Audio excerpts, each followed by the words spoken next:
السلام علیکم ورحمت الله وبرکاتو. کورنیو چارو وزارت په تېره اونۍ کې خپرونې ته ښه راغلاست.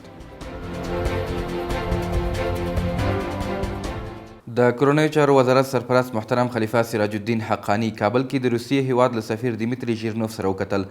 ښاغلي حقانی دې لیدنه کې د روسیې او افغانستان ترمنځ د همکاریو پر دوام، د دوه اړخیزو اړیکو پر پراختیا او د دواړو هیوادونو ترمنځ د امنیتي اړیکو پر پیاوړتیا ټینګار وکړ. الحاج مولوي عبدالخالق عابد پکتیکا ته د نوي والي په توګه ور وپېژندل شو.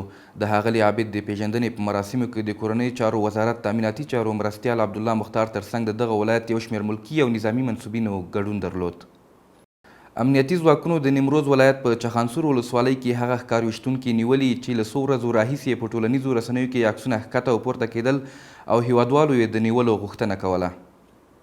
د کورنیو چارو وزارت د سرخي پله د تخنیکي او اساسي کنډک منصوبینو لسګونه عرادې رینجر او حموي نظامي موټرونه رغولي دي. د کورنیو چارو وزارت د تامیناتي چارو مرستیال مولوي عبدالله مختار میدان وردګ ته د سفر په لړ کې د یاد ولایت له والي قاري بختیار معاذ او د امنیه قمنداني له مسؤلینو سره ولیدل.